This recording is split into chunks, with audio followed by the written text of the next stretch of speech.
Alléluia. 2 Rois chapitre 2, à partir du verset 19.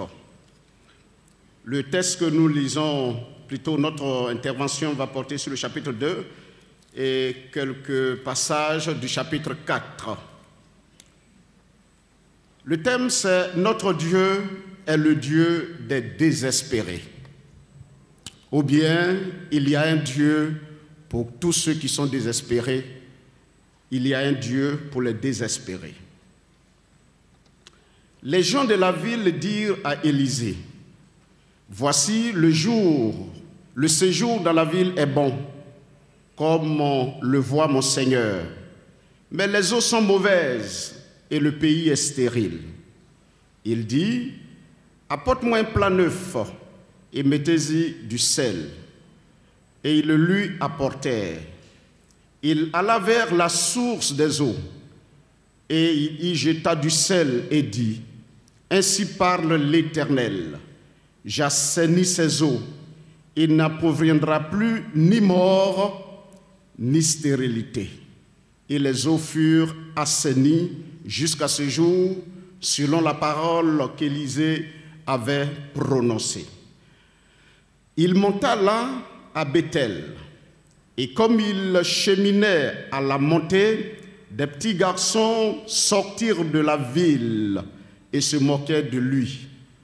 Il lui dit, « Monte, chauve, monte, chauve. » Il se tourna pour les regarder et il les maudit au nom de l'Éternel. Alors 2 ours sortirent de la forêt et déchirèrent 42 de ses enfants. De là, il alla sur la montagne du Carmel, d'où il retourna à Samarie. Alléluia. Nous prions. Notre Dieu, tu es le Dieu tout-puissant. C'est pour cela que nous existons. Ta puissance est démontrée par notre existence. Ta puissance est également démontrée par la rédemption que tu as accomplie en amenant Jésus mourir à la croix du Calvaire. Tu continues d'être puissant. Et nous, ton peuple, tes enfants, tes serviteurs, nous croyons toujours à la manifestation de ta puissance. Oh Dieu, nous vivons dans un monde où nous avons pleinement besoin de toi. Ce jour, nous nous sommes déplacés ici et à divers endroits pour t'adorer parce que tu es le Dieu unique et le Dieu puissant. Ta parole est la même hier, aujourd'hui, éternellement. Elle ne change pas. Elle a été donnée, envoyée pour le salut des âmes, pour délivrer, pour fortifier, pour encourager. Bénis, Seigneur, l'écoute de ta parole. Et pendant que nous sommes en train de l'écouter, au nom de Jésus, que la foi, Seigneur, soit fortifiée. Si elle n'existe pas, qu'elle soit conçue par la parole de Dieu. Et nous prions notre Dieu pour que ta parole, notre Dieu, déstabilise, paralyse, éloigne, chasse tout ce qui empêche ton peuple de s'épanouir. Nous comptons sur toi au nom de Jésus. Amen. Alléluia. Nous vivons dans un monde où il y a beaucoup de personnes qui n'ont plus d'espoir.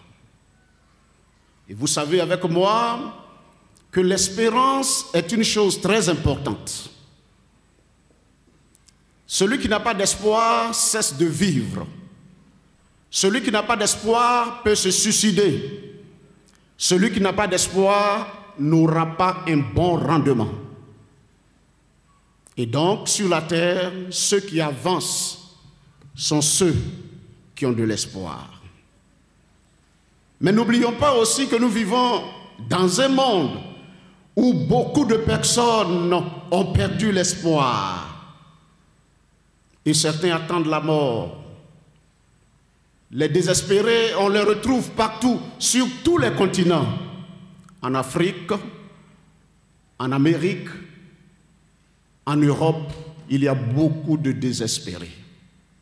Souvent, quand on n'est pas allé dans un endroit, on pense que là-bas est meilleur. Mais il a fallu que je me rende à San Francisco pour voir des noirs et des blancs crêcher dans les rues. Il y en a qui attendent la mort. Ils dorment à la belle étoile, sans abri, sous la glace. Ils dorment. Des personnes qui se sont données à l'alcool, qui se sont données à la drogue, parce qu'à l'intérieur, quelque chose ne marche pas. Ils n'ont plus de goût pour la vie. Ils attendent simplement que la mort les rencontre. Il y en a même qui se donnent à eux-mêmes la mort.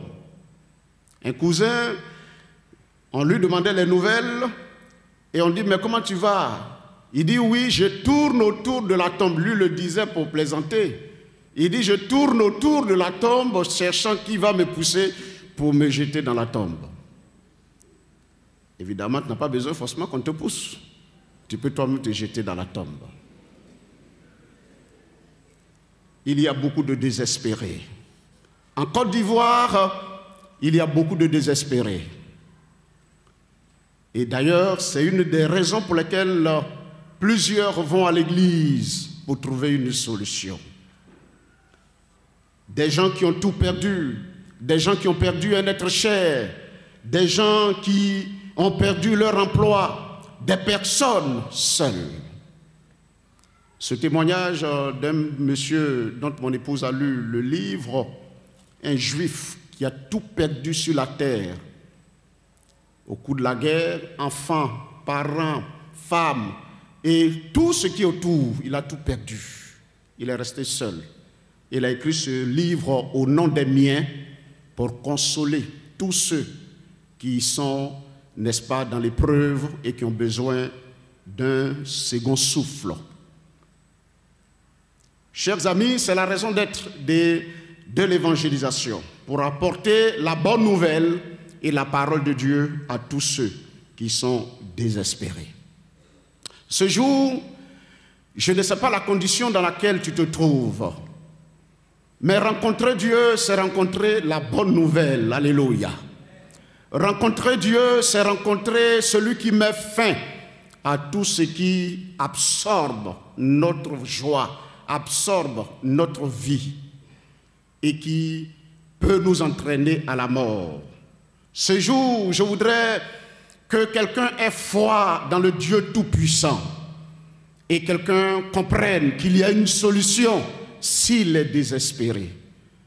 Il y a des hommes qui pleurent sans cesse, nuit et jour, parce que quelque chose leur a été ôté, quelque chose leur manque. Tu es certainement désespéré parce que tu penses que ta condition sociale, spirituelle et familiale n'a aucune solution. Justement, c'est le contraire. Si ce jour tu es là, je t'annonce une bonne nouvelle. La bonne nouvelle, c'est qu'il y a quelqu'un qui pense à tous ceux qui sont désespérés. Quelqu'un qui pense à ceux qui ont perdu espoir. Il y a quelqu'un qui pense à ceux qui attendent la mort, à ceux qui se sont résiliés, qui pensent qu'ils vont faire avec en attendant la mort. Je suis en train de te dire que Dieu veut que tu comprennes qu'il n'est pas venu pour éteindre le lumignon qui fume encore parce que tu as la vie en toi. Et il n'est pas venu pour casser le roseau qui est courbé, mais il est venu pour le redresser. Dieu t'aime. Dieu est le Dieu d'amour. Dieu est le Dieu de toute grâce. Et il est venu et il veut faire quelque chose pour toi. Alléluia. En effet, le texte que nous avons lu tout à l'heure et d'autres que nous lirons sont là pour témoigner de l'amour, de la puissance et de la compassion de Dieu pour tous ceux qui ont perdu espoir. En effet, au temps où ce texte était écrit, où ces récits ont été écrits, le peuple d'Israël vivait dans un temps difficile au plan spirituel. sociale, politique et même morale. Israël a connu un siège de par ses ennemis à cause de son péché, au point où le calibanisme s'était développé. Un soir, le roi étant venu dans une zone pour voir son armée, a été interpellé par une femme en lui disant « Mon Seigneur, sauve-moi » et le roi de lui demander « Si Dieu ne te sauve pas, est-ce qu'un homme peut te sauver? Est-ce moi le roi qui peut te sauver? Puisque c'est Dieu qui donne la nourriture, c'est Dieu qui donne tout. Moi-même, roi d'Israël, je suis incapable de te sauver. » Alors le roi demande « Mais de quoi il est question ?» Et la femme dit « Mon roi, j'en ajoute, je ne vous apprends rien. Il y a la famine, c'est difficile, mais cette femme que tu vois et moi, nous avons convenu de manger nos enfants. »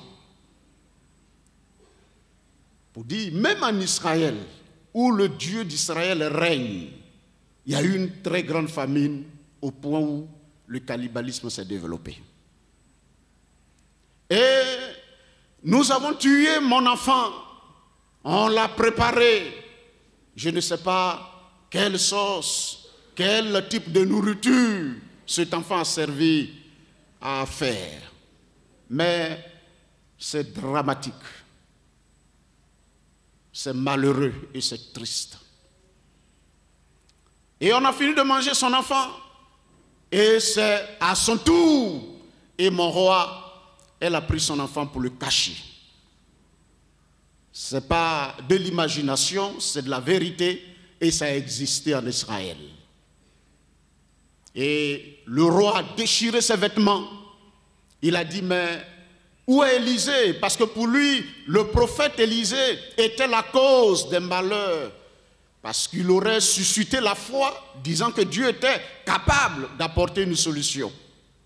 Il fallait donc le livrer aux ennemis, aux Syriens, pour qu'ils puissent lâcher le peuple qui était, n'est-ce pas, dans la captivité, dans l'esclavage, qui était dans un blocus.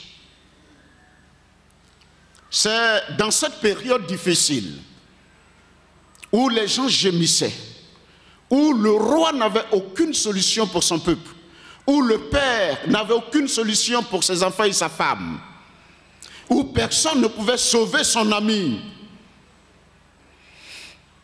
que le Seigneur va, après avoir enlevé Élie, qui a été le prophète, qui a été suscité par Dieu comme le prophète des grands jugements, le prophète qui est venu pour apporter les jugements de Dieu, Dieu va faire venir un temps de restauration, un temps de grâce en la personne du prophète Élisée. Pour ceux qui sont accoutumés à la Bible, nous connaissons l'histoire d'Élisée. Élisée a été appelé par Dieu et quand on l'appelait, le prophète a lancé son manteau sur lui, signe de l'appel.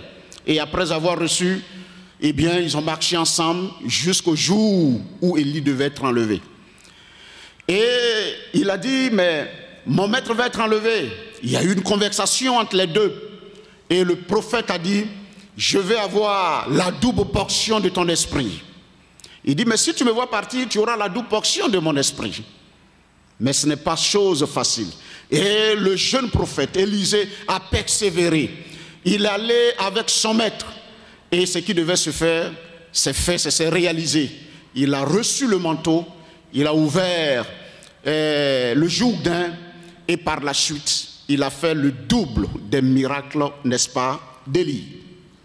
Chers frères et sœurs, l'Ancien Testament, avec ses personnages, ses institutions, ont été écrits pour nous parler de Jésus-Christ, la bonne nouvelle.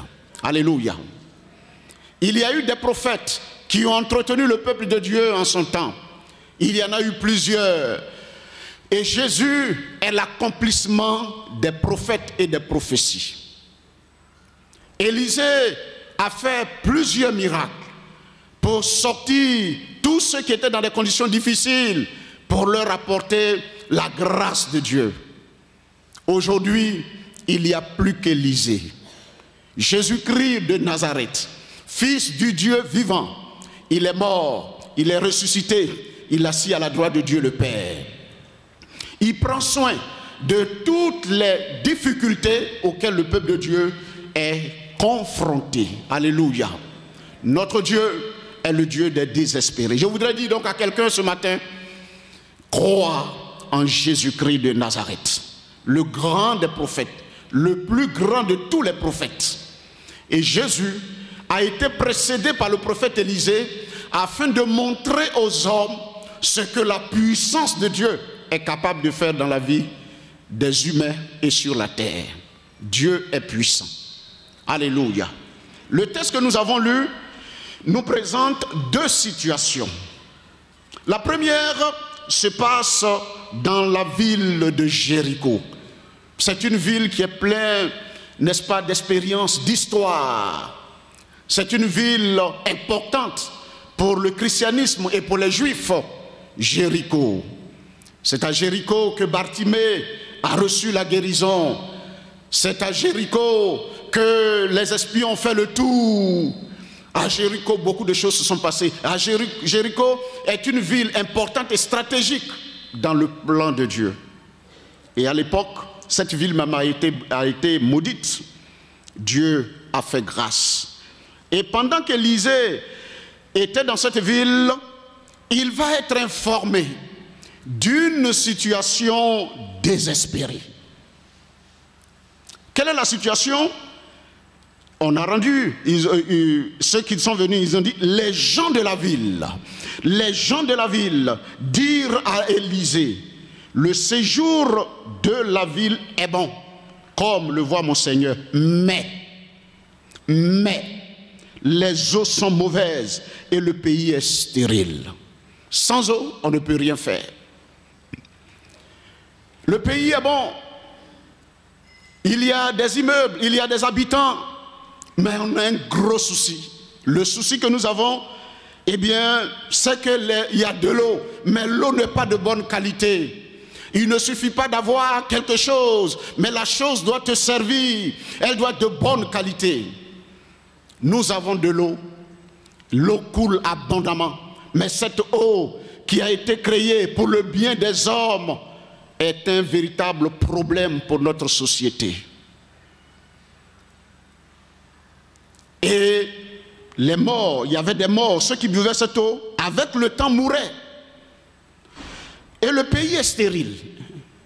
Évidemment, si cette eau est utilisée pour les plantes, il va sans dire que tout va mourir.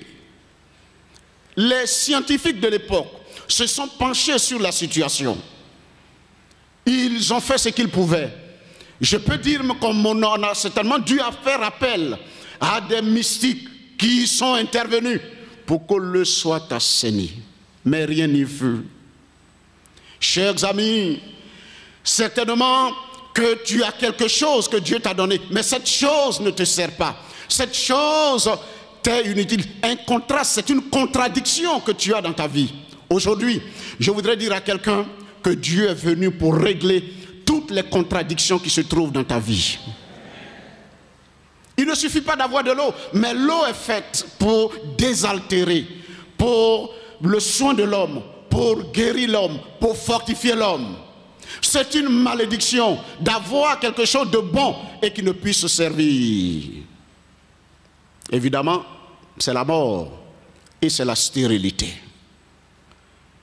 Certainement que quelqu'un aujourd'hui, dans cette salle, a quelque chose de bon, mais qui ne lui sert pas.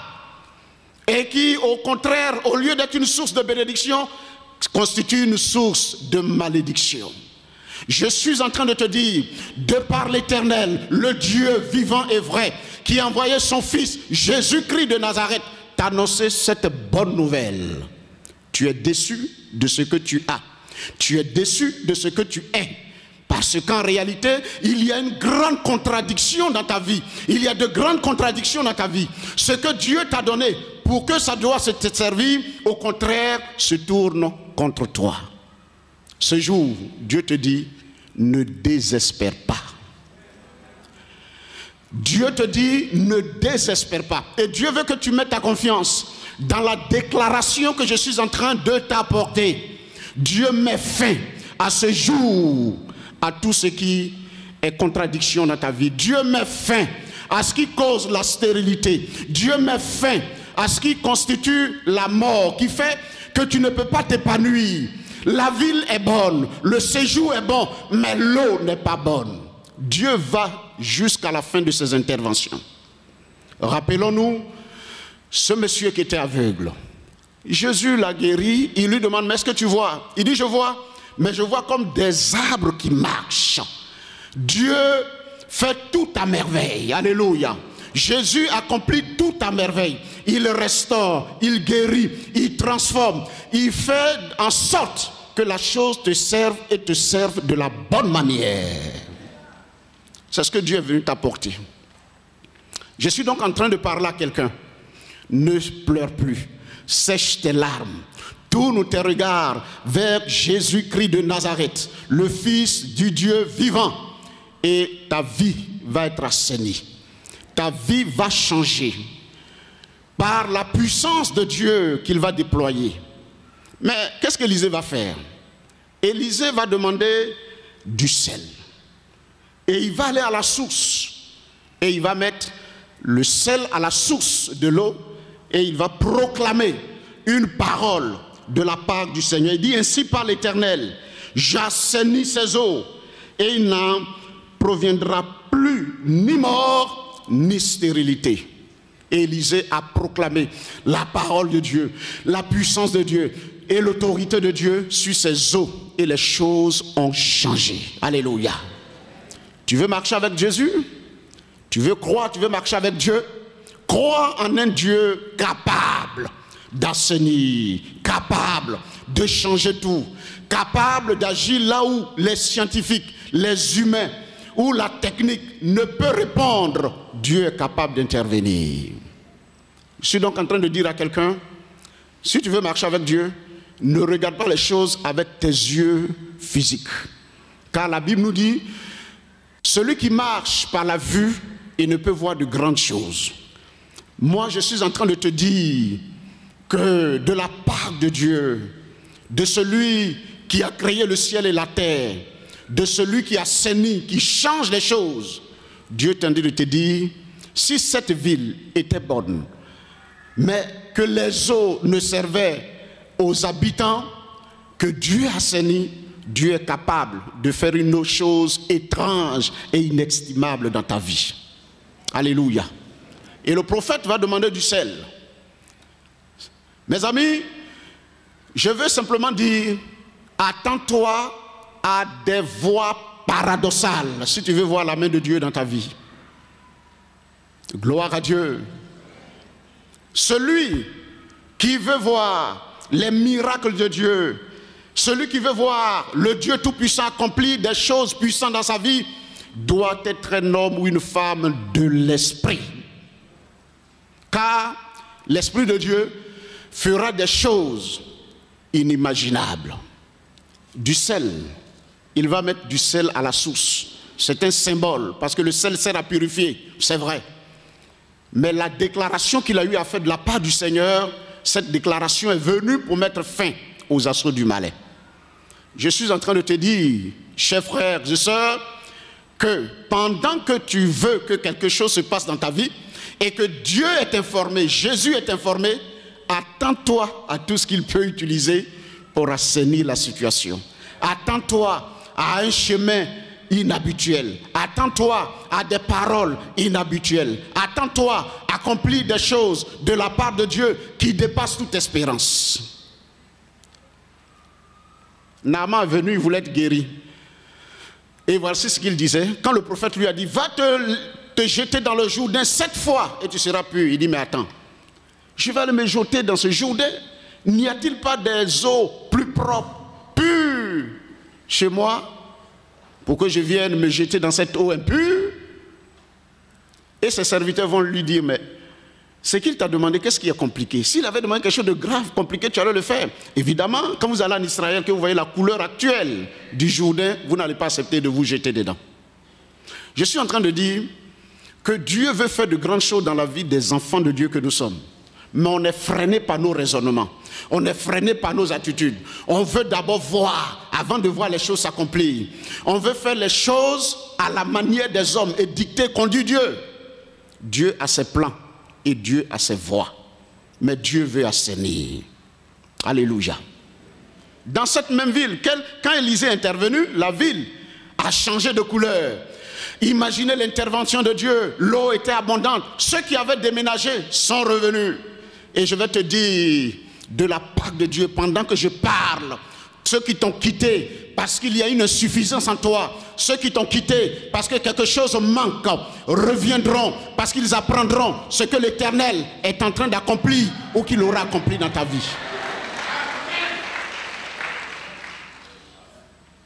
Nous allons à une évangélisation. Mais Jéricho, c'est Niangon. Jéricho, c'est la ville d'Abidjan. C'est le pays de la paix, beaucoup d'eau, source d'eau autour de nous. Mais mes frères et mes sœurs, vous savez très bien que notre pays est pollué, notre pays est malade de par le péché. Ce pays a besoin d'être assaini par Dieu Tout-Puissant. Et cela, il n'y a plus besoin de sel aujourd'hui, mais on a besoin de Jésus-Christ, le Fils de Dieu, pour assainir ce monde dans lequel nous sommes. Quand Jésus vient dans une ville, non seulement il s'occupe des gens, mais il fait en sorte que la vie reprenne là où elle est morte, où elle est partie. Il ôte la stérilité. Et vivement, c'est d'ailleurs un de nos sujets. Quand nous serons sur ce terrain, c'est l'objet de nos prières. Pour que ces hommes connaissent la visitation de Dieu, que Niangon soit assaini, que, n'est-ce pas, les endroits où les gens s'asseyent pour boire, qui constituent du poison pour la société, où le péché est en mouvement, soient fermés pour la gloire de Dieu. Et que des vies viennent à la restauration. Celui qui le fait, c'est Jésus-Christ de Nazareth. Et ces jours où la parole de Dieu sera proclamée, c'est Dieu qui viendra rencontrer les hommes pour assainir leur milieu. Je veux dire à quelqu'un, quand tu évangélises, quand tu apportes la bonne nouvelle du royaume de Dieu, c'est Dieu, c'est pas le sel physique, mais c'est la parole de Dieu, c'est le Saint-Esprit, c'est Jésus-Christ qui va à l'encontre des gens et il assainit leur milieu. Et mieux, il ôte la stérilité. Élisée a proclamé la parole du Seigneur. La proclamation est importante, mes frères. Il faut proclamer ce que Dieu nous donne de proclamer. Proclamer la parole de Dieu, les promesses de Dieu, les prophéties de Dieu. Proclamer ce que Dieu dit que nous sommes. En les proclamant, Dieu vient à la rencontre des hommes et quelque chose se passe dans leur vie. Amen. Dieu nous attend pour ces jours. Dieu nous attend dans ce quartier. Dieu nous attend dans nos familles. Dieu nous attend sur notre lieu de travail. Dieu veut que par nous, tout ce qui n'a pas vu revive et que les désespérés continuent de vivre. Amen. Gloire à Dieu. Et donc je suis en train de dire à quelqu'un, pendant que tu écoutes la parole du Seigneur et que ta foi est fixée non pas sur moi, mais sur les déclarations que j'apporte de la part de Dieu et sur Dieu, que sa grâce t'atteigne. Que sa puissance t'atteigne, que son onction t'atteigne et que la stérilité prenne fin au plan de tes affaires, au plan de ta vie. Tout ce que tu touches qui est mort revive. Il y a quelqu'un qui s'est approché de moi et qui me disait il y a 2 semaines en arrière, pasteur, depuis mon enfance, tout ce que je touche meurt. Les entreprises, voici les entreprises dans lesquelles je suis allé à plusieurs reprises. Je lui ai dit, à partir d'aujourd'hui, c'est la fin.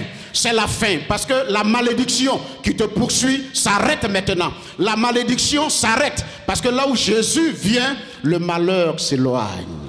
On ne te chassera plus. Et tout ce que tu vas toucher va reverdir. Tout ce que tu vas toucher va apporter vie. Je suis en train, pendant que je parle, je fais une déclaration sur la vie de quelqu'un qui certainement touche à des choses et les choses meurent. Au nom puissant de Jésus-Christ, je mets fin à cette activité ténébreuse et satanique, diabolique qui est en mouvement dans ta vie. Certainement que ça peut être un élément familial qui opère. Vous savez, on est sauvé sur le plan spirituel. Parce qu'on parle souvent de liens ancestraux. J'ai pris mon temps, j'ai fait des recherches là-dessus en tant qu'enseignant. Ce sont des éléments qui existent. Je vais dire quoi? Tu peux naître de nouveau, tu es chrétien. Au plan de ta relation avec Dieu, il n'y a pas de problème. Mais Dieu peut autoriser le diable à avoir des emprises sur le plan social. C'est-à-dire t'empêcher de te marier si tu ne pries pas. Tout est accompli dans le sens que le remède existe. Tout est accompli dans le sens qu'on peut dégager les routes. Mais tout ne sera pas accompli pour celui qui a le remède et qui s'assoit. Je suis en train de te dire que tout est accompli, mais dans d'autres domaines, au plan social, au plan professionnel, les témoignages sont légion. Des individus qui ont constitué une couverture, qui se sont levés dans la prière, qui ont refusé cette contradiction dans leur vie. Je ne peux pas accepter d'être chrétien et stérile et ce que je touche meurt. Les gens se sont levés. Et pourtant Dieu existe dans leur vie. Et pourtant ils ont accepté l'évangile. Comment comprendre qu'on a accepté le Christ et certaines choses subsistent? Parce qu'au plan spirituel, nous sommes sauvés, nos noms sont inscrits dans le livre de vie, il n'y a pas de problème. Mais il y a des domaines de la vie où si tu dis tout est accompli, que tu t'assois, eh bien c'est la pauvreté qui t'atteindra. Il faut se lever et agir. Donc je suis en train de dire à quelqu'un que s'il y a des influences de ce genre, au plan social, ce n'est pas un désespoir. Tu peux reprendre le dessus. Avec Jésus-Christ, tu peux reprendre le dessus.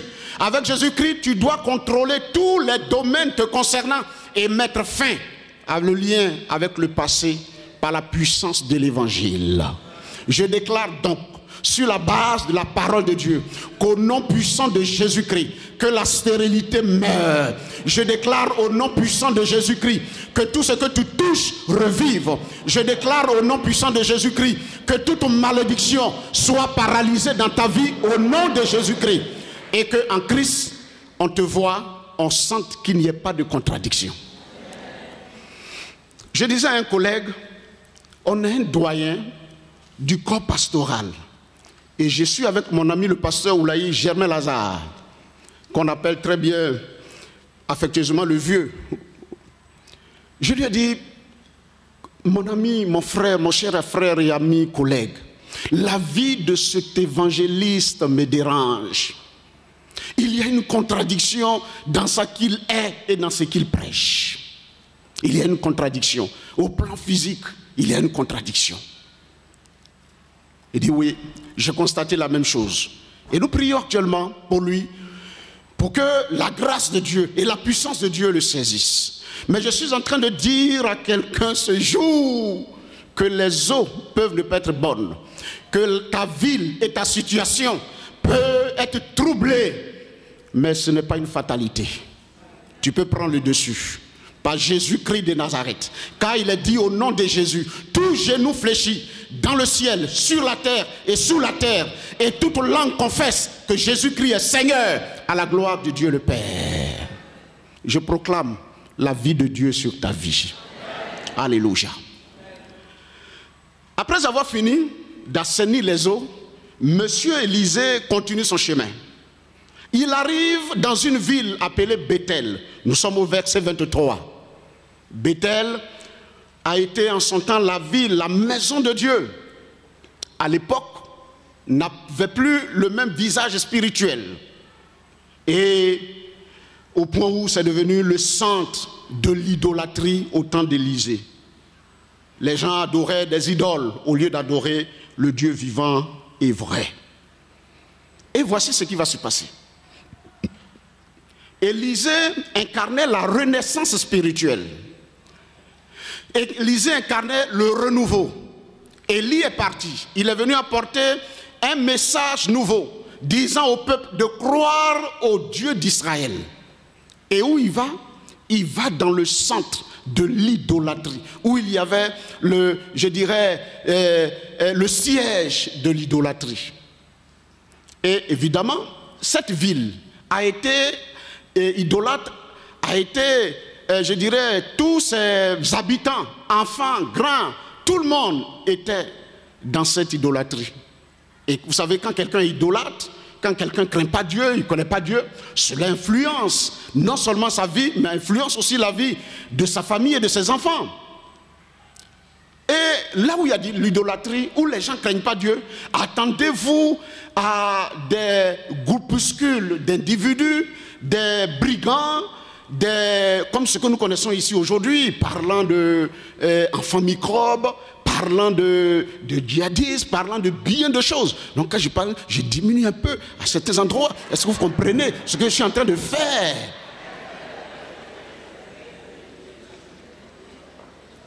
Quand il y a idolâtrie, quand les gens ne craignent pas Dieu, il faut s'attendre à de telles choses. Et il est dit ici que quand ils sont arrivés, il est arrivé à Bethel. Le pauvre monsieur, il est chauve. Il sort, après avoir certainement accompli son action, il s'en va. Et les enfants sont derrière lui. Vieux chauve, monte sur ton char. Chauve, monte sur ton char.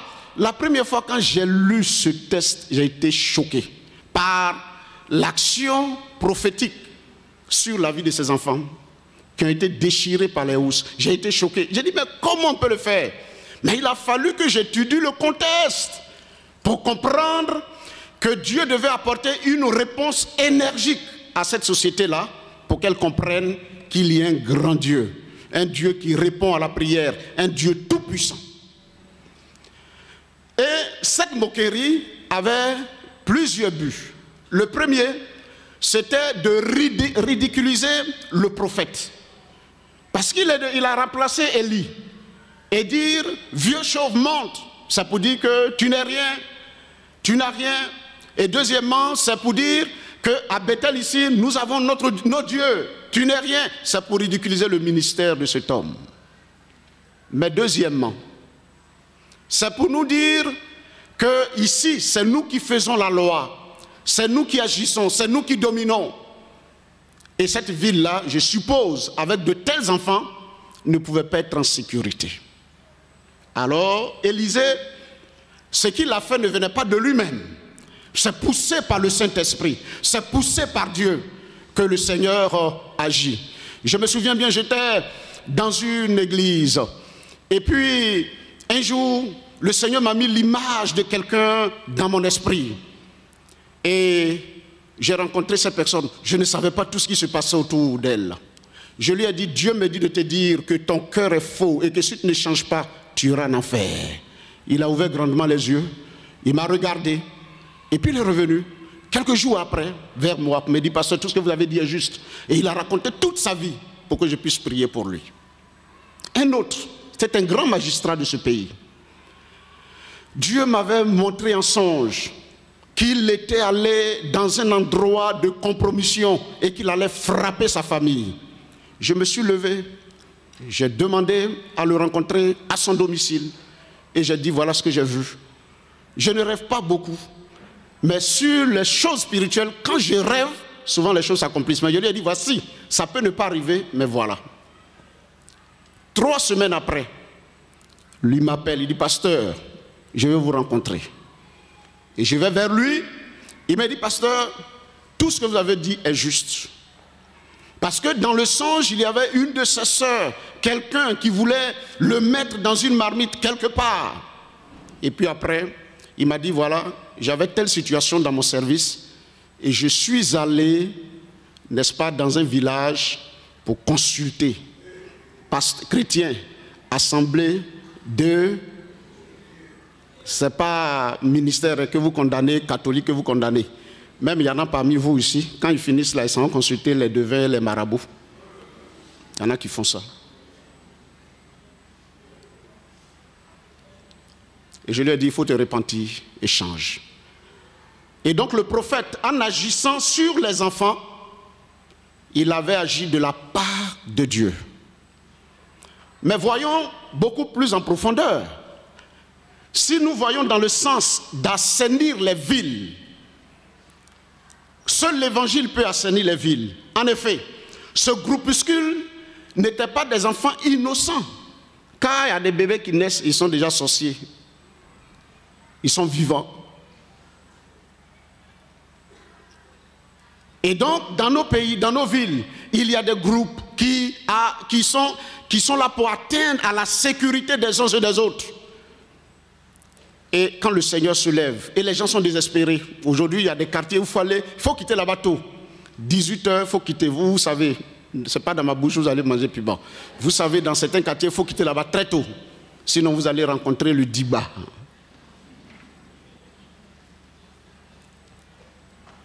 Et des gens qui habitent là-bas désespèrent. Il faut, à quand?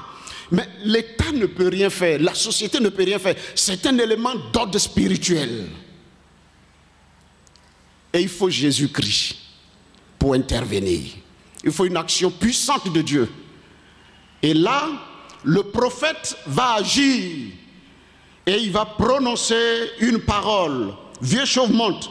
Et il se retourna pour les regarder. Et il les maudit au nom de l'Éternel. Ah. Peut-on maudire étant chrétien? Mais le texte nous dit c'est au nom de l'Éternel qu'il les a maudits. Il ne s'est pas levé de lui-même pour maudire. Mais c'est au nom de l'Éternel qui les a maudits. Alors, je voudrais vous dire, c'est quand on fait au nom de l'Éternel, les ours étaient dans les champs, mais ils ne sont pas sortis avant qu'Élisée ne prononce. C'est quand la parole a été prononcée qu'ils ont été libérés. Alléluia. Gloire à Dieu. C'est quand la parole a été prononcée, quand il dit, il les a maudits au nom de l'Éternel, que les ours qui étaient là ont reçu mission d'aller les déchirer. Leur esprit a changé. Leur intérieur a changé. Certainement, en étant là, avant ça, ils n'avaient pas l'intention de faire mal. Mais quand on les a maudits, un esprit est venu sur eux. Ils sont sortis des champs et ils sont venus déchirer 42 d'entre eux.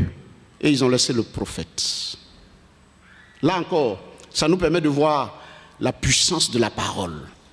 Et c'est quand tu libères la parole que le matériel se met en mouvement. Quand tu libères la parole que tu crois, dans laquelle tu crois, que le système se met en mouvement. C'est quand tu crois que quelque chose quitte la forêt pour venir, quitte la ville pour venir, quitte un lieu pour venir. C'est quand tu déclares selon Dieu que quelque chose se passe. Alléluia. Je vais vous dire, soyons au-delà de... Vous savez, Assemblée de Dieu, nous étions initialement des charismatiques. Et nous le sommes encore. Il faut continuer de marcher par la parole. Il faut vivre par la parole. Par ce que Dieu nous donne de dire. Par la puissance du Saint-Esprit. Et c'est quand nous disons, par la puissance du Saint-Esprit, que les choses se passent. C'est pourquoi, sur la base de ce texte, Dieu me convainc de maudire à l'instant T toute situation, toute action qui vient contre toi dans ta vie. Je maudis ces choses de par l'Éternel. J'arrête son influence, sa puissance et son autorisation. Tout ce qui empêche la sécurité, le développement, la croissance de l'Épougon, de cette belle cité, nous maudissons au nom puissant de Jésus-Christ. Tout groupe, toute association, tout lieu qui constitue un nid de poules que l'ennemi utilise pour empêcher la gloire de Dieu, la gloire du nom de Jésus-Christ de Nazareth doit être maudit. Je maudis ces choses. Je maudis ces choses. Nous avons encore l'autorisation de maudire de par l'Éternel, mais attention, pas à tout bon, à tout temps. Élisée ne l'a pas fait pendant tout son ministère. C'est poussé par l'Esprit, alléluia. Oh, poussé par l'Esprit. Je voudrais nous dire, mes frères, le christianisme, la vie chrétienne, ce n'est pas l'intellectualisme, ce n'est pas les choses humaines, c'est la démonstration de la puissance de Dieu. Et quelqu'un doit se lever aujourd'hui, quelqu'un doit se lever pour permettre à Dieu de se mettre en mouvement dans sa vie. Quelqu'un doit se lever pour permettre à Dieu de se mettre en mouvement dans sa vie. Quelqu'un doit se lever pour mettre sa bouche au service de Dieu. Quelqu'un doit se lever pour mettre son cœur au service de Dieu, afin que la parole sortant de lui atteigne les cibles. Je maudis ce qui t'empêche de croître. Je maudis ce qui t'empêche de te développer. Je maudis la source. Je maudis son influence. J'assainis tout ce qui est autour de toi par la puissance de l'évangile et par le nom de Jésus-Christ. Car tout genou fléchit dans le ciel, sur la terre et sous la terre. Et au nom de Jésus, toute langue confesse que Jésus-Christ est Seigneur à la gloire de Dieu le Père. Pendant que je suis en train de prêcher au nom puissant de Jésus-Christ de Nazareth, que tout ce qui te perturbe quitte maintenant. Pendant que je prêche par le nom de Jésus-Christ de Nazareth, que tout ce qui t'influence, que tu ne vois pas, qui est d'ordre spirituel, tu penses que c'est de façon humaine, mais c'est spirituel. Par l'Éternel, par Jésus-Christ de Nazareth, nous maudissons, nous détruisons, nous paralysons, nous mettons fin aux activités des ténèbres, au plan du malin et de ses œuvres sataniques. Tu ne seras plus la même personne. Ton environnement va changer maintenant.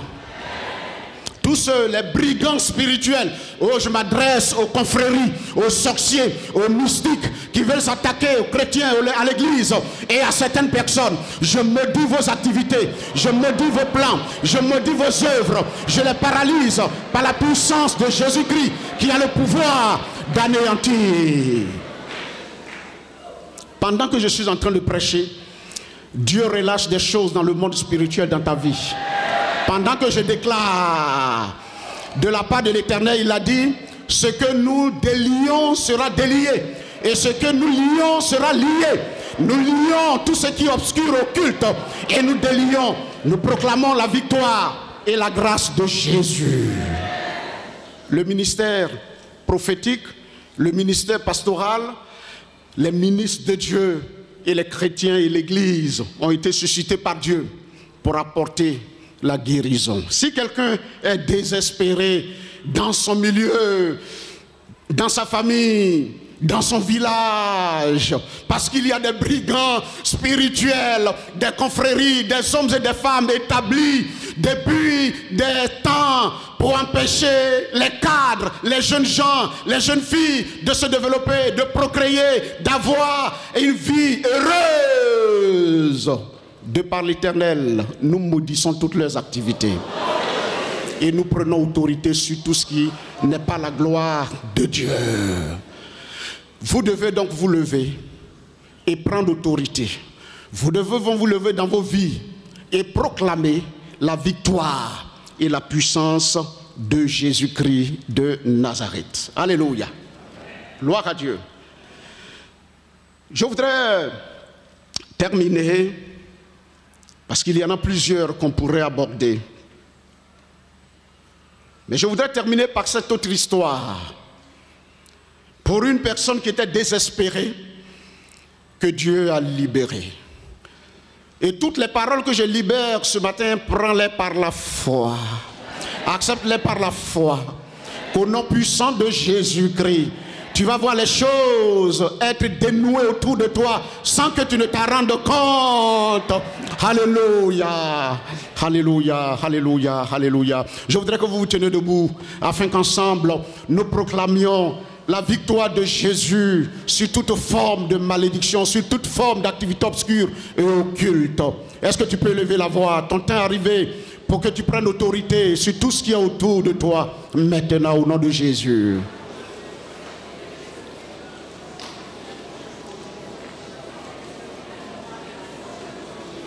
Gloire à Dieu. Nous sommes toujours dans le ministère du prophète Élisée, qui est un ministère de grâce, un ministère de restauration, un ministère qui manifeste la compassion de Dieu envers tous ceux qui sont désespérés. C'est une situation qui s'est réellement passée. Élisée n'était pas au fait de ce problème. Alors, une femme d'entre les femmes des fils de prophètes. Fils de prophète, ne voyez pas dans fils de prophète les prophètes qui ont mis des enfants au monde. Il n'en est rien. Mais c'est un regroupement d'individus qui avaient un penchant pour le ministère prophétique et pour le ministère d'abord d'Élie et après d'Élisée. Donc ce sont des adhérents, ce sont des personnes qui étaient prêts à soutenir le ministère des prophètes à l'époque. Ça pouvait être leur propre fils, comme des hommes venant d'ailleurs. Alors, ils étaient mariés, évidemment, pour certains, pas tous. Un cas vient d'être présenté au prophète Élisée. C'est une des femmes qui s'est approchée. Elle vivait un drame, une situation devant laquelle elle était découragée, désespérée. Elle n'avait plus de solution au plan humain. Quel est le problème? Le problème, c'est que du vivant de son mari, le texte ne nous dit pas les conditions dans lesquelles ils étaient pour qu'ils puissent aller prendre un prêt. Mais il allait chez quelqu'un de son vivant.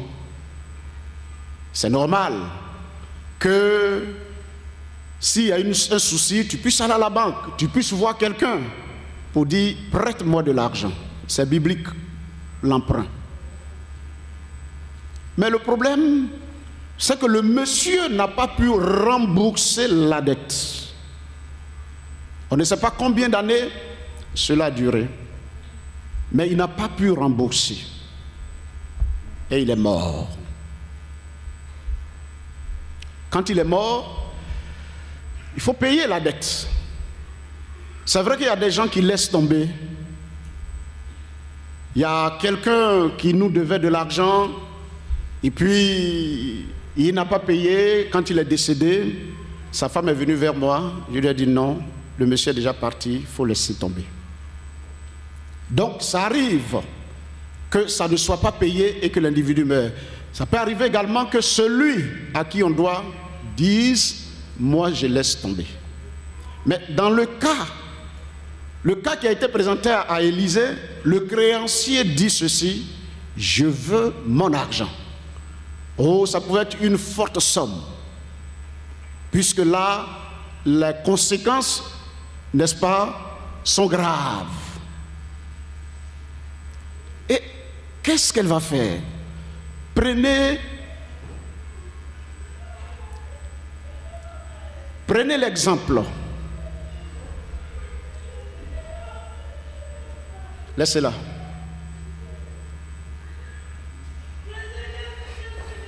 Prenez l'exemple d'une femme.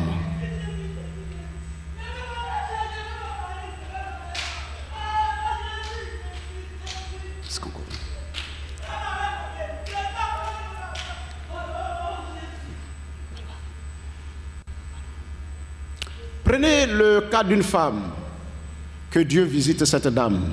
Elle a beaucoup de douleur à l'intérieur d'elle, on le sait, depuis le départ de son mari, et certainement que ce que nous disons réveille des choses en elle.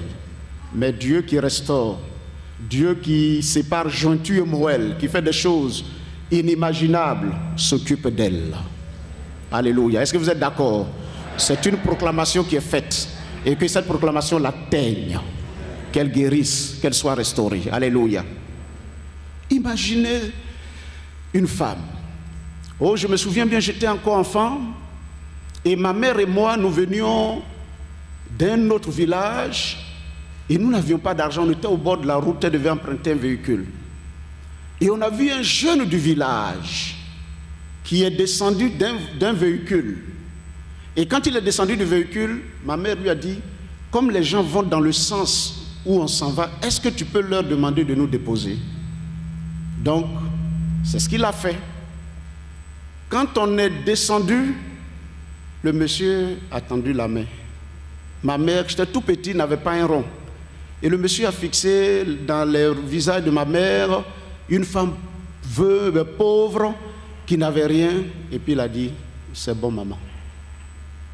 Imaginez-vous cette condition de quelqu'un qui vivrait dans un campement à Boribana, qui vit à mon mari m'a abandonné, à Yaosei, dans un endroit reculé, et qui est dans cette condition. Peut-être que pendant que je suis en train de parler, tu es dans cette condition. Ce qui reste à faire est énorme. C'est au-dessus de tes forces. Tu ne peux y parvenir. Alors le créancier, il est méchant. Il n'a pas tenu compte de toutes ces réalités. Vous savez, il y a des gens qui ont de l'argent et qui sont de mauvaise foi. et qui ne veulent pas payer ce qu'ils ont pris aux autres. Si tel est le cas, ce n'est pas bon et ce n'est pas la volonté de Dieu. Mais cette dame n'avait pas les moyens. Elle ne pouvait pas payer l'argent que son mari a emprunté. Et le créancier lui dit, selon la loi, puisque tu ne peux pas payer mon argent, la loi juive m'autorise à prendre tes fils comme esclaves jusqu'à ce qu'un jour la dot soit payée ou que par leur service, leur esclavage, ils remboursent ce que ton mari a pris. Elle n'avait pas le choix. Elle était désespérée. Mais imaginez la déchirure dans la vie de cette femme, mes amis, qui perd son mari, qui doit être séparé de ses enfants, qui constituent sa force, son lieu de refuge, de chaleur au plan affectif. Ces enfants-là vont lui être retirés. Oh, vous savez, il y a des conditions et des situations de ce genre dans lesquelles on peut se trouver. Je suis convaincu qu'elle en a parlé à des tontons, à des oncles, à des tantes, à des amis, à des voisins. Mais nous vivons dans un monde où il y a l'individualisme. Quelqu'un peut avoir, mais ne pas t'aider. Quelqu'un peut posséder, mais ne pas t'en donner. Et d'autres aussi, à qui tu as parlé de ta condition et de ta situation, auraient pu certainement t'aider, mais ils n'en ont pas. Mes amis, mes frères et mes sœurs, pour cette femme-là, il fallait qu'Élisée soit là. Pour cette femme, il fallait que Dieu envoie quelqu'un pour l'aider à résoudre sa condition, sa situation. De la même manière que le Seigneur a dit à Moïse, j'ai vu la souffrance de mon peuple et je suis descendu pour le sauver, pour le délivrer. Dieu n'est pas venu de lui-même, mais il a choisi Moïse. Et Moïse est venu et par son ministère, il a libéré le peuple d'Israël. De cette même manière, Dieu a suscité Élisée pour répondre au problème de la femme, pour mettre fin à ce qui la trouble. Son mari est mort. C'est dans quelles conditions il est mort? Était-il malade? Il est mort de chagrin? Quelles sont les conditions dans lesquelles il est mort? Nul ne sait. Mais la mort de l'homme ne mettait pas fin à leurs difficultés. Monsieur a laissé une grosse dette avant de partir. Non seulement elle a été séparée de son mari, mais elle va aussi être séparée de ses enfants. Chers frères et sœurs, ce sont des situations de ce genre qui se trouvent dans notre société. Au milieu de nous, il y a beaucoup de veuves. Et des veuves qui vivent dans des conditions difficiles. Des femmes, ici, dans notre assemblée, mais même dans le corps pastoral, au niveau des assemblées de Dieu, il y a des situations dramatiques. Quand vous entendez certaines situations, certains problèmes, vous allez essuyer vos larmes et puis arrêter de manger. Nous sommes dans un monde où la condition de certaines personnes se dégrade davantage au plan social, au plan spirituel. Et l'homme qui est à côté peut ne pas pouvoir faire quelque chose. Si ce matin, tu es dans une situation de ce genre, je t'apporte la bonne nouvelle de la part de Dieu. Je t'apporte la bonne nouvelle de la part de Dieu. Vous savez, nous ne pouvons pas vivre sans être orphelins sur la terre. Nous ne pouvons pas vivre sans être veufs. Nous ne pouvons pas vivre sans être veuves. Ce n'est pas un choix. Ce n'est pas nous qui choisissons d'être veufs. Ce n'est pas nous qui choisissons d'être veuves. On ne choisit pas de perdre un être cher. On ne choisit pas certaines conditions. Mais on est emmuré. On est autour. On est dans un enclos, dans un blocus, dans certaines conditions où on ne peut plus rien faire. La bonne nouvelle, c'est que le Dieu d'Élisée, qui est Jésus-Christ de Nazareth, le suprême, il est venu également pour les veuves. Il est venu régler toute situation compliquée qui fait perdre le sommeil, qui trouble. Qu'est-ce qu'elle a dit? Elle s'est approchée de l'homme de Dieu. Et elle lui a fait connaître sa situation. Élisée reçoit un message de la part du Seigneur. Alléluia. Et le Seigneur lui dit de dire à la femme, mais tu as quoi chez toi à la maison? Elle dit, j'ai de l'huile. Il dit, bon, va emprunter des vases, de grands récipients, et puis tu les amènes dans ta maison, tu fermes la porte derrière toi, tu fermes la porte avec tes enfants à l'intérieur. Et puis la petite quantité que tu as. Oh, notre Dieu est un Dieu de miracles. Alléluia. Si quelqu'un ce matin m'entend, il faut que pendant que je suis en train de prêcher, crois au miracle, crois au changement, crois au Dieu qui fait des choses surnaturelles, des choses qui dépassent l'entendement. Les voies de Dieu ne sont pas les voies d'un homme. Là où tu penses que tu vas passer pour arriver, tu n'arriveras pas. Et le chemin par lequel tu penses que tu vas échouer, si Dieu y est, tu réussiras. Le ministère d'Élisée, dans le ministère d'Élisée, on a vu combien de fois Dieu est capable d'utiliser n'importe quoi, entre guillemets, pour changer la condition des gens, pour transformer. Ce qui est important, ce n'est pas l'acte qui est posé, mais c'est l'esprit qui est derrière l'acte qui accomplit le miracle. Alléluia. Ce qui est important, c'est cela. Ce qui empêche certaines personnes de jouir de la puissance et du miracle de Dieu, ils se laissent arrêter par l'acte prophétique qui est en train d'être posé à l'instant T. Non, mais celui qui est derrière l'acte prophétique, c'est le Tout-Puissant, à qui rien n'est impossible. Celui qui appelle ce qui n'existe pas, et la chose vient à l'existence. C'est de cela qu'il est question. C'est de cela qu'il est question. Élisée a fait des choses inimaginables. Mais dans ce texte, il dit prends de l'huile. Imaginez-vous, imaginez-vous, la femme a moins d'un quart d'huile, imaginez-vous, moins d'un quart de litre. Et puis elle va prendre tous les récipients. Elle pouvait raisonner. Elle pouvait se dire, mais attends, il dit, j'ai besoin d'argent pour aller payer dette. Mais c'est quelle histoire d'aller prendre vase, d'aller prendre petit huile que j'ai? C'est quelle histoire? Oh mon ami, pendant que je suis en train de te parler, tu vois la fin, mais ne vois pas le chemin par lequel tu es en train de te passer. Le chemin de Dieu t'amènera à destination. Le chemin de Dieu va t'amener à réaliser l'objectif pour lequel tu es venu vers lui. C'est ce qui a failli tuer Naaman. Il a regardé le chemin. Il a fallu qu'on l'interpelle. Et il y a des grâces qui t'ont échappé. Il y a des bénédictions qui t'ont échappé dans ta vie. Tout simplement parce que tu es cartésien et tu veux voir les choses se passer comme toi tu les vois. Mais je suis en train de te dire que si tu rencontres Jésus-Christ et que tu rencontres un vrai homme de Dieu, il te fera faire des choses qui, humainement parlant, dépassent l'entendement. Il lui dit, mets de l'huile. Oh mon ami, fais comme la femme. Si tu rencontres Jésus-Christ qui te parle, fais comme la femme. Fais ce qu'il te dit de faire. Comme Marie l'a dit au monsieur quand le vin a manqué. Elle dit, faites ce qu'il vous dira de faire. Obéissez à la voix de Dieu. Donc elle est partie. On suppose même qu'elle n'avait pas pris beaucoup. Elle n'était même pas obligée de remplir chaque récipient. Mais elle a pris un peu. Peut-être même sa mère prend sa main et puis elle met dans chaque récipient. Oh, alléluia. Et quand elle l'a mis un peu dans tous les récipients, alors le miracle était en action. Le miracle était en mouvement.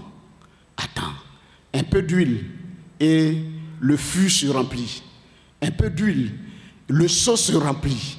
Un peu d'huile, tel récipient se remplit. Elle allait chez les voisins. Elle en a pris assez au point où il n'y avait plus de récipient. Elle retourne. Elle dit à l'homme de Dieu, venez régler ça pour moi s'il te plaît par le bas. Le bas, voilà.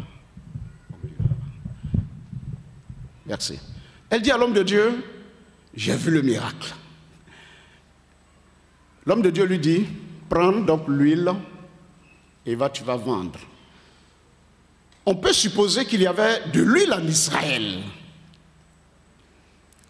Là où je vais vous emmener, où je vais nous amener, c'est de comprendre que Dieu est capable de toute situation, mais il faut être à l'écoute de la voix de Dieu dans n'importe quelle condition dans laquelle on se trouve. Elles peuvent se dire, mais il y a assez d'huile, les gens sont là. Non, mais si Dieu t'a dit d'aller vendre, c'est qu'il a choisi toi, tes clients, et les a mis à part. Ne crains point.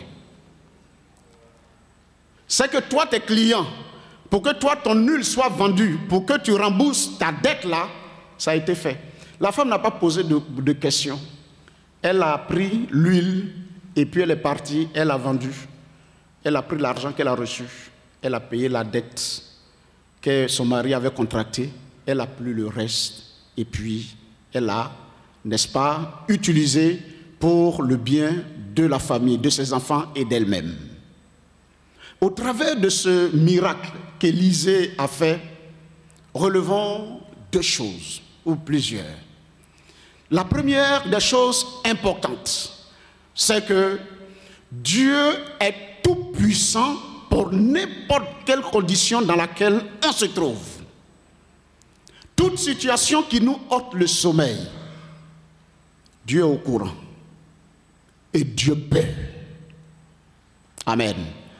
On peut supposer, pas on peut supposer, mais on croit que la dame croyait dans le ministère d'Élisée. Alléluia. Parce que si tu ne crois pas dans le ministère d'Élisée, elle ne pouvait pas se lever et lui dire, mon mari est mort, et lui expliquer la situation. Mais elle croyait dans le ministère d'Élisée. Et puisqu'elle croyait dans le ministère d'Élisée, ce qui l'arrangeait, ce qui l'étouffait, ce qui l'empêchait d'être en paix et heureuse, Dieu a résolu cela. Je veux dire à quelqu'un ce matin, si tu crois, amen, si tu crois que Jésus-Christ est sorti vivant du tombeau, si tu crois que Jésus-Christ est le Dieu des veuves, est le Dieu des orphelins, est le Dieu de ceux qui ne peuvent se tourner vers quelqu'un, ce Dieu-là peut t'aider. Ce Dieu-là peut agir. Ce Dieu-là peut se manifester. Je veux te dire ce matin que tu as l'habitude de venir à l'église. C'est vrai. Et tes problèmes, tu les traînes, c'est vrai. Mais le Seigneur me dit de te dire aujourd'hui, tu vas ouvrir la bouche et tu vas dire à Jésus, je crois en ta puissance, je crois en ta capacité, je sais que tu as le pouvoir de changer l'eau en vin, tu ressuscites les morts, tu appelles à l'existence ce qui n'existe pas et les choses se réalisent. Voici ce qui m'empêche de dormir, voici ce qui m'empêche d'être heureux ou heureuse. Et je déclare de par l'Éternel qu'une solution miraculeuse te sera apportée, que Dieu va te faire suivre, rentrer dans un chemin inattendu. Dieu va disposer des choses pour régler le problème auquel tu es confronté. Je voudrais dire certainement à une veuve qui se pose mille et une questions. Nous tous, on a été orphelins. Et il y a eu des veuves. J'ai perdu mon père à 14 ans. Et notre maman nous a élevés, on était 7. On était 7. Notre maman s'est occupée de nous. Dieu s'est occupé de nous. Par la grâce de Dieu, le Seigneur a fait. Je veux te dire que ta destinée ne se trouve pas dans ta condition. Ta destinée ne se trouve pas dans le comportement de ceux qui sont autour de toi. Mais ta destinée se trouve entre les mains de Dieu. Tu ne seras pas vendu. Tu ne seras pas esclave. Tes enfants n'iront pas en esclavage. Toi-même, tu n'iras pas. Ta condition changera. Parce que le Dieu à qui tu as affaire, il te suffit d'ouvrir la bouche. Imaginez-vous que cette femme se taise, qu'Élisée parte, alors qu'il avait la solution. Quel gâchis! Quel gâchis! Imaginez que Bartimée se taise à Jéricho, alors que Jésus était la solution à son problème. Quel gâchis! Et c'est ce qui se passe dans beaucoup de vies en tant que chrétien. Jésus a la solution. les gens pouvaient dire, mais tais-toi, c'est ce qu'ils ont dit à Bartimée, tais-toi. Il ne peut rien faire, il ne veut rien faire avec toi. Mais Jésus est venu pour les pauvres, il est venu pour les esclaves, il est venu pour tous ceux qui sont malades, il est venu pour toi. Il dit qu'il n'est pas venu pour les riches, il n'est pas venu pour les bien portants, il est venu pour tous ceux qui ont besoin d'un sauveur. Jésus veut te sauver ce matin. Je ne sais pas ce qu'il va faire, parce qu'avec Dieu, il ne faut pas t'attendre à une solution particulière. Tu cherches une femme, mais Dieu va te l'amener d'une façon inattendue. Tu t'attends à un homme, le Seigneur le fera venir de façon inattendue. Tu as une situation par laquelle tu passes, tu n'as aucune solution. Oui, tu n'en as pas, mais la solution se trouve avec Dieu. Tu n'en as pas, c'est vrai. Et Paul a dit ceci dans 2 Corinthiens chapitre 12. Il dit, quand je suis faible, c'est en ce moment que je suis fort. Mais quand je suis fort, Dieu s'affaiblit en moi. Alors, je fais le choix d'être dans une condition de faiblesse pour que la puissance de Dieu se manifeste. Je veux dire donc à quelqu'un ce matin, certainement tu te sens faible, incapable, dans un domaine particulier, comme cette femme. Mais je t'annonce que ta condition change maintenant. Je t'annonce que l'esclavage à laquelle tu dois être soumise s'arrête maintenant. Je t'annonce que les conséquences de la condition dans laquelle tu te trouves par la parole de Dieu n'arrivera pas. Si tu ouvres la bouche et que tu parles à Jésus. Alléluia. Je vais également dire à une veuve ici présente, la chose changera à ton niveau. Dieu prendra la situation entre ses mains. Il y a une femme, j'ai déjà rendu ce témoignage, d'un monsieur, nous l'avons connu, monsieur était fervent dans le Seigneur, la dame également, et le monsieur était le soutien de cette femme et de sa famille. Il était enseignant. Et puis, ils avaient les enfants à bas âge. Le monsieur décède. Ça a été un choc pour la communauté. Un choc pour la communauté. Et puis on est parti jusqu'à Gagnoa, on allait faire l'enterrement. Quand on voyait la femme pleurer, tu vas te poser la question si demain là, va la trouver. Et dans ce qu'elle dit, qu'elle décrit, c'est-à-dire c'est comme si le mari est parti et il est parti avec tout le bonheur, toute la grâce. Qu'est-ce qu'elle va devenir? C'est-à-dire, humainement, on ne peut qu'acquiescer et être d'accord avec cette femme que ce qu'elle dit est vrai. Mais Dieu a entendu les cris de cette femme. Dieu a entendu les cris de cette femme. Quand son mari mourait, les enfants étaient à peine au secondaire. Mais qu'est-ce que le Seigneur va faire? Celui qui essuie les larmes, celui qui met sa main dans le cœur, là où l'homme ne peut pas partir, qui enlève ce qui est crasseux, ce qui est souillure, ce qui endort, ce qui paralyse. Dieu est rentré en action dans la vie de cette femme. Dieu a fait une œuvre merveilleuse. Au lieu de se perdre, au lieu d'abandonner la main de Dieu, parce qu'effectivement, il y a des situations qui sont pour nous des éléments qui nous amènent à nous interroger sur notre foi. Nous ne sommes pas les seuls. Jean-Baptiste même a dit, quand on l'a mis en prison, allez-y vous demandez à Jésus si c'est vraiment lui le Messie.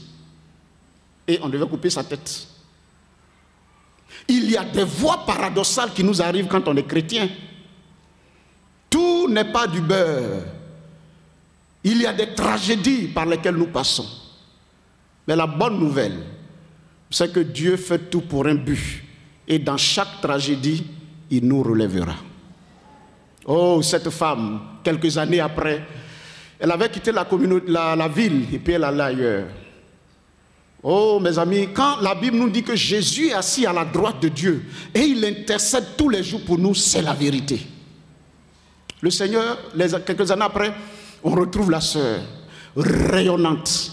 En tout cas, il y a 2 ou 3 ans en arrière, je sais qu'elle n'était pas mariée, elle est restée dans sa condition. Mais quelle fraîcheur spirituelle quand vous êtes à son contact. Quelle parole de réconfort qu'elle adresse. Je rends grâce à Dieu. Dieu sait tout ce qu'il fait. Des paroles de célébration de la gloire de Dieu, du nom de Dieu. Elle dit Dieu sait ce qu'il a fait. Mais Dieu a transformé littéralement cette femme. On pouvait pleurer pour elle, on a pleuré pour elle en son temps. Mais si vous êtes à son contact, c'est elle qui va vous réconforter dans sa condition. Mais le Dieu d'amour ne va pas s'arrêter là. Les deux enfants, en tout cas les enfants qu'elle avait, 2, 3 ou 4, les deux qui étaient au secondaire, une fille, un garçon, la grâce de Dieu les a trouvés. Comme la grâce de Dieu a trouvé Noé. Noé marchait, comme le texte nous le dit, c'est intéressant littéralement. Et puis tout d'un coup, quelqu'un court et puis il s'approche de lui.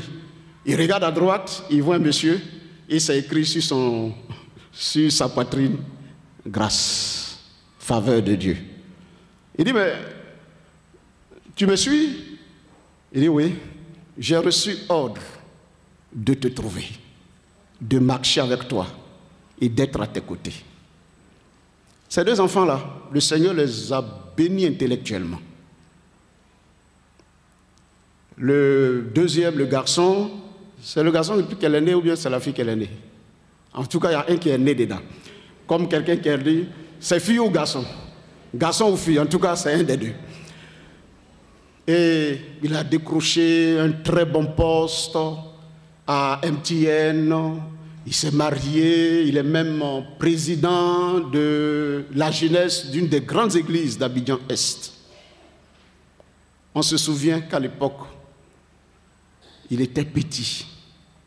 On se demandait s'ils allaient grandir, qu'ils allaient aller de l'avant. Mais on ne connaît jamais le plan de Dieu. La Bible nous dit que jette ton pain à la surface des eaux et avec le temps tu le retrouveras. Et Ecclésiaste ajoute, de la même façon que tu ne sais pas comment Dieu forme les os dans le ventre d'une femme enceinte, tu ne sais pas ce que Dieu est capable de faire. Oh, c'est un test qui bouleverse. Est-ce que toi tu sais comment on forme la tête, le crâne là? Est-ce que toi tu sais comment on prend, comment il a fait pour faire crâne là? Les os des doigts. On dit si tu ne sais pas comment il a fait, et regarde. Comment quelque chose qui est de l'eau, l'eau là rencontre l'eau, les deux eaux restent dans le ventre de quelqu'un, et puis après on regarde, ça relève du miracle. Et voilà, vous êtes assis là, os là même est formé comme ça même, gagamba comme ça, tout est formé sur vous.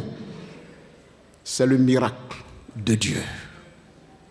Je vais donc dire aujourd'hui que Dieu a compassion des humains et il a compassion de tous ceux qui passent par une situation difficile.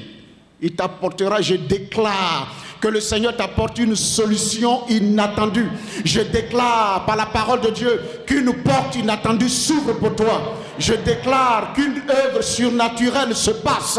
Je déclare que cette parole ne reste pas vaine, mais que cette parole s'accomplisse dans ta vie. Que tu ne saches même pas d'où vient l'argent et que ton Orange Money soit crédité toujours de 100 à 150 000, mais tu ne sais pas où vient l'argent. Tu n'as pas besoin de savoir. Dieu est ton pourvoyeur. Que tu ne saches rien, mais qu'on dépose des sacs de riz devant ta porte, parce que c'est Dieu qui pourvoit. Et que des portes s'ouvrent pour ton entreprise. Tu te poses 1001 questions. Dieu a pris toutes les dispositions et il le fera pour toi. Il le fera pour toi. Ne crains point. Voici le message que Dieu me donne me dit de t'apporter. Ne crains point. Petit troupeau, ne crains point. Et saisis cette parole de Dieu. Et une voix toute tracée se présentera à toi dans ton cœur. Jamais explorée, mais qui vient de l'Éternel, le Dieu Tout-Puissant. Par la puissance de son esprit, il prendra soin de toi, il prendra soin de tes enfants et il fera ce qu'il doit faire en tant que Dieu. Ce que toi tu dois faire, c'est de le louer, de l'adorer, de rester dans la maison de Dieu, d'être attaché à son service. Lui, à son tour, il va jouer son rôle de père et de Dieu Il se lèvera quand tu ne pourras pas te lever. Il agira dans des conditions inattendues. Il parlera à tes créanciers si c'est nécessaire.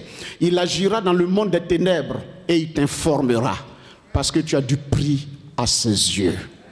Dieu l'a fait pour cette femme. Imaginez la joie qui est revenue.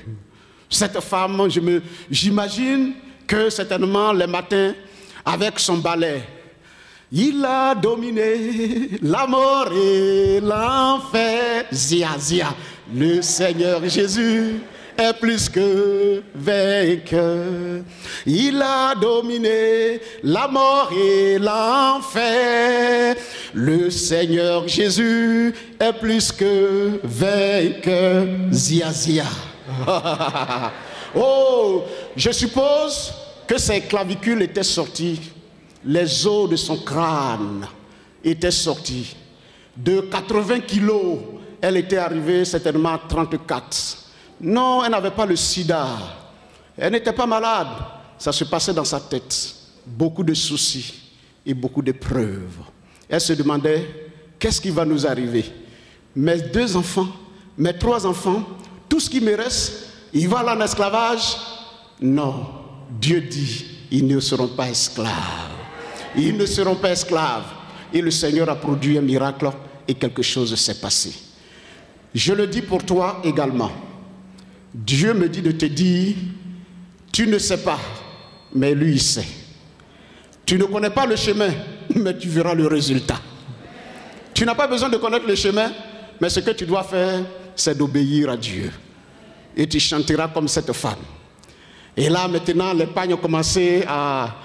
les habits qu'elle avait cousus, vous savez, on coud les habits en fonction des saisons.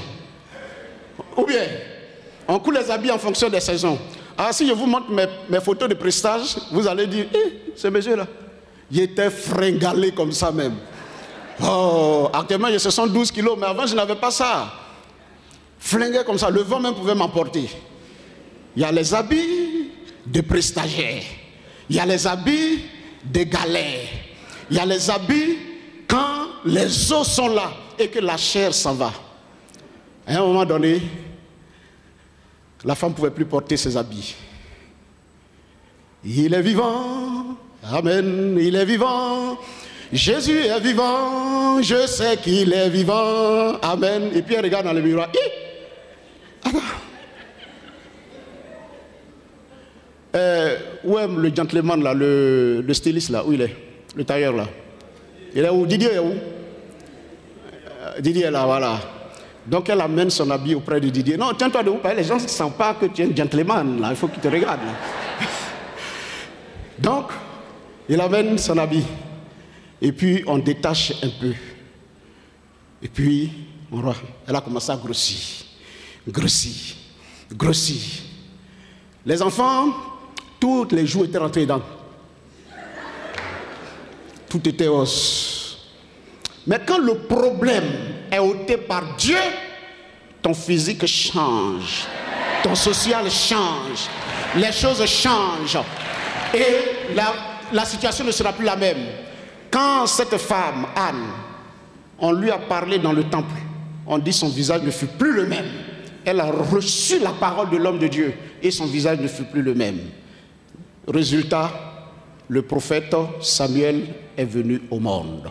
Dieu veut le faire pour toi. Ta condition changera. Les habits ne seront plus les mêmes. Tu n'iras plus chez les mêmes tailleurs. Tu changeras de tailleur. Tu changeras de tailleur. Tu n'iras plus dans les mêmes marchés. Tu changeras de marché. Le Dieu avec lequel tu marches, il est le Dieu qui transforme. Il est le Dieu qui change. Ce n'est pas une tragédie si tu te trouves dans cette condition. Mais Dieu veut utiliser ta condition pour révéler sa gloire. Tu es sur le chemin de ceux que Dieu va brandir comme trophée pour dire, je suis bon, je suis puissant, je suis fort. La preuve, j'ai agi dans la vie des oies. La preuve, j'ai agi dans la vie de ces Congos. La preuve, cet homme que vous voyez, cette femme que vous voyez, je suis intervenu. Dieu prend la gloire et nous prenons aussi le matériel, nous prenons les femmes, nous prenons le travail. Il a la gloire Et nous, nous perçons dans le monde des affaires et dans d'autres domaines. La condition dans laquelle tu te trouves est voulue par Dieu. Il va utiliser cela pour glorifier son Saint-Nom. Tu ne seras plus la même personne. Dieu viendra et il tracera un chemin particulier dans ta vie. Alléluia. Nous allons donc prier. Et la prière que nous allons faire est une proclamation de la grâce de Dieu dans ta condition. C'est déjà fait, comme cette femme. Tu ne connaissais pas la solution. La solution se trouve en un homme appelé Jésus-Christ. Sa présence change tout. Alléluia. Est-ce qu'on peut prier?